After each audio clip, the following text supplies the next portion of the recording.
We are following breaking news out of Lower Manhattan right now. We have first responders right now at a building collapse. This is inside a garage. You're looking at the first video of the scene. The location, 57 Ann Street. The site listed as Enterprise Ann Parking. We're being told several floors of that parking garage collapsed. And right now, as we speak, there is an effort by firefighters and first responders to try and get to anyone trapped inside. And you can see how all these cars are pancaked on top of one over the other one. We have a number of reporters heading to the scene. Of course, we will bring you the very latest as soon as we can get more information on the situation there. Yeah, clearly a very serious situation. The streets down there are very, very tight. It's going to be very difficult for firefighters to get all their equipment into that area. Obviously, we are hoping that they are able to do so and do so quickly. You can see the firefighters there on scene.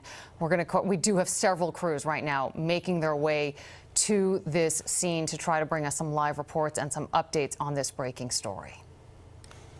We're going to turn to weather right now. Well, chaos breaking out in downtown Chicago on Saturday night as hundreds of young people crowded the streets. And the video coming from this shocking, showing massive groups jumping on cars, causing tourists to flee the sound of gunfire. 2 teens were hospitalized after they were shot in all of this. News Nation affiliate WGN's Courtney Spinelli has the latest on the city's response. Right now, things are much quieter than last night when hundreds of young people flooded this area, prompting a massive police response. During it, 2 teens were shot and rushed to the hospital, both said to be in fair condition. This right here is what it looked like on the streets of Chicago Saturday night. We had people jumping on cars. This is insane. Large numbers of young people crowding the area of the Loop from Michigan Avenue to Clark Street and could be seen jumping on parked cars and smashing windows. 2 times, groups of teens were also seen punching, kicking, and stomping on someone on the ground. The crime in Chicago is simply out of hand. It's nuts.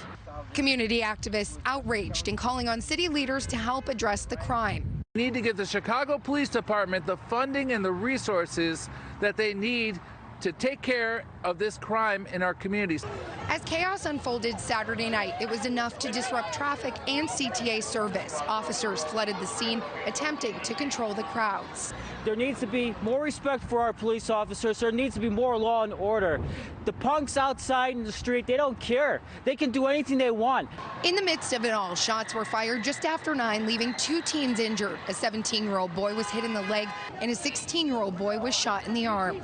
There were crowds in the streets, there were people yelling, there were police cars, so I used my running capability and we basically ran back to our hotel. Margaret Vatum says she came to Chicago to see the ballet, but it was the scene in front of her that caused her to move quickly back to her hotel. She's been to the city many times before, but feels uneasy after Saturday's event. I am kind of nervous about coming to Chicago in warmer weather again. When it's nice and cold, people seem to not be out acting like this, but it was scary. Locals Stuart and Heidi Floyd say they only saw a large group of kids, but didn't see anything destructive happening. When we walked by, it was a large group of kids, and they were just kids being kids. So we didn't see any of the vandalism or destruction. Meantime, this isn't the first time this weekend police have responded to a massive group of teens. Hundreds took over 31st Street Beach Friday night, where a 14-year-old boy was also shot. This is beautiful city. We do not want to see the city make the world news again. We're now learning a higher number than we originally were told, which is 32 people hurt during a shooting at a birthday celebration out in Alabama over the weekend. 4 people were killed. 3 of them were teenagers about to graduate from high school. Law enforcement gave an update overnight. They say that officers found shell casings from handguns, but there is no evidence a high-powered rifle was used. Members of the community say they're focused on the healing process now, as so many families are grieving.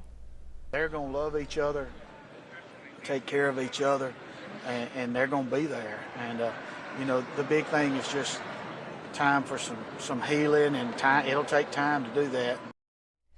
Police say there is no ongoing threat. Still, no arrests have been announced, and police are not providing any information about any possible suspects or motive.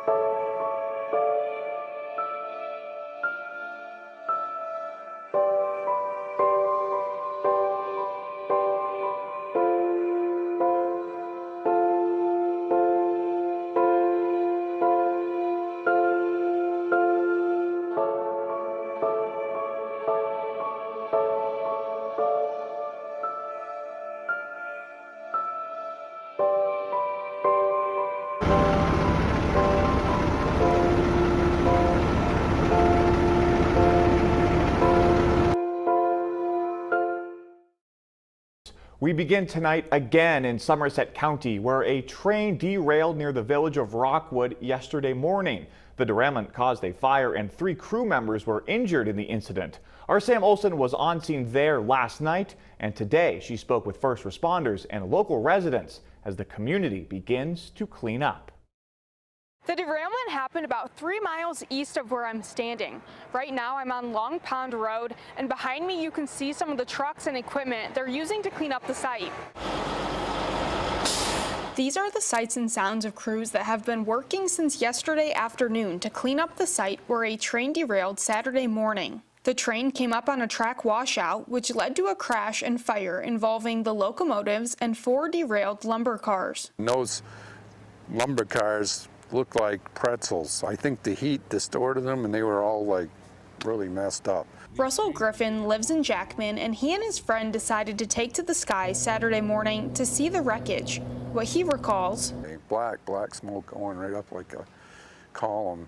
But on the ground, the damage was even more shocking. Seeing it firsthand and walking around it is like, wow, there was a lot of force here. Bill Jarvis is the chief of the Jackman Moose River Fire and Rescue Department. He was part of one of the first crews on site. He says 3 crew members on board one of the locomotives told him they were able to escape by climbing out of a window. They could see the tracks and the washout underneath, and they knew that they were going to go in, and there was nothing they could do. Jarvis says remarkably, they were able to make it out alive and were released from the hospital yesterday. They were extremely lucky. Somebody was watching out for them, without a doubt, because if they hadn't gotten out, there's no way we would ever have gotten to them. Just never would have happened.